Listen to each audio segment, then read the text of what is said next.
Plusieurs d'entre vous m'ont signalé qu'ils ont bien aimé le titre. Reposer l'esprit dans le cœur.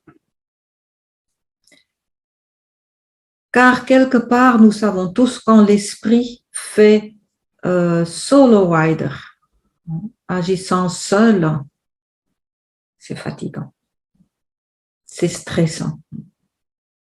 L'esprit n'arrête pas de faire des films, de raconter des histoires, à partir de nos croyances, de nos jugements, de nos peurs, de nos attentes, de toute notre histoire. Il est ingénieux, un film est à peine plus ou moins fini, un autre arrive et c'est sans cesse. Quand nous laissons faire notre esprit, il est très actif. Il ne s'ennuie jamais, il crée tout le temps des nouveaux films. Et à un certain moment, nous pouvons nous rendre compte que nous sommes comme coupés du cœur et nous savons que le cœur est là. Et pourtant, où est-il? Comment est-ce difficile de le trouver? Parce que nous sommes dans la recherche. Nous sommes dans la recherche du cœur. Comme nous sommes dans la recherche de toujours quelque chose dans notre esprit. Notre esprit, il cherche constamment parce qu'il est en manque. Quelque chose ne va pas. Il n'est toujours pas jamais satisfait. Donc, dans ce cas, le cœur devient un autre objet à chercher sans jamais le trouver. Car le cœur se trouve. Il ne cherche pas. C'est l'esprit et son recherche qui nous éloigne de ce cœur qui est là, qui n'a jamais été perdu, qui n'a jamais été coupé, car il est nous. Il est le fondement même. Il ne peut jamais être parti. Nous méditons pour retrouver ce qui est déjà là, pour voir cette vérité.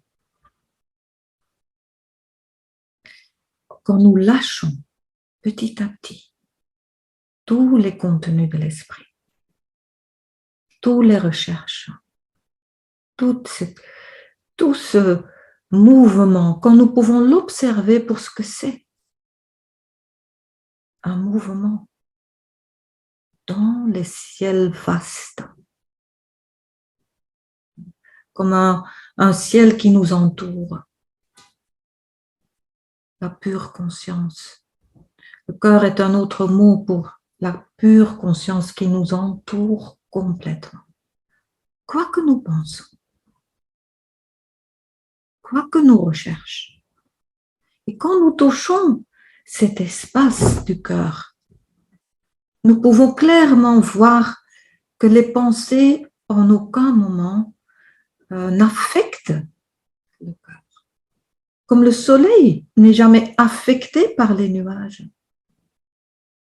Le soleil est bien, il est plein, il est tranquille, immobile tout le temps, pareil.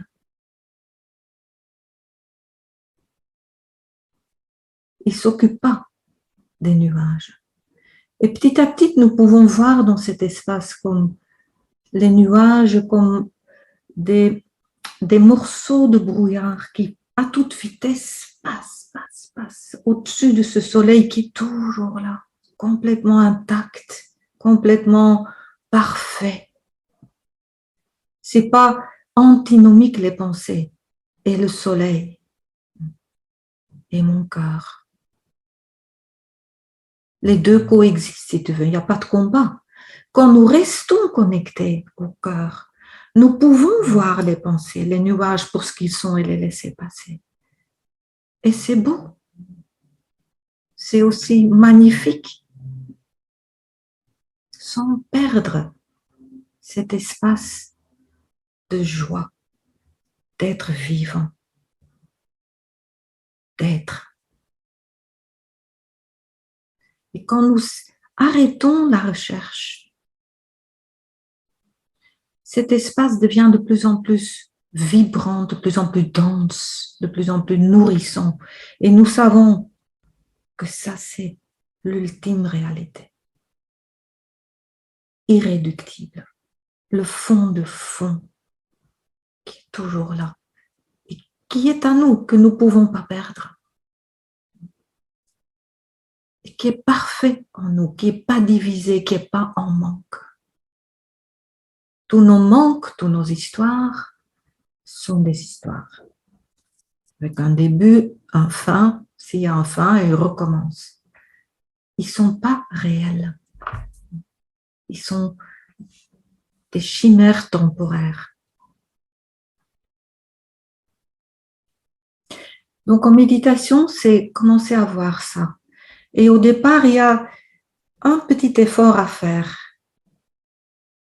Un contre-recherche de ne pas rechercher. Ça demande, l'esprit est tellement entraîné qu'il est dans le starting blocks pour revenir avec une autre recherche, un autre manquement, un souhait. Alors vient petit à petit cette lâcher prise de toute recherche, même la recherche du cœur, même la recherche de la paix. Voir toutes ces recherches comme une résistance, comme une autre éloignement. Rien à faire. Oser le vide et trouver le plein.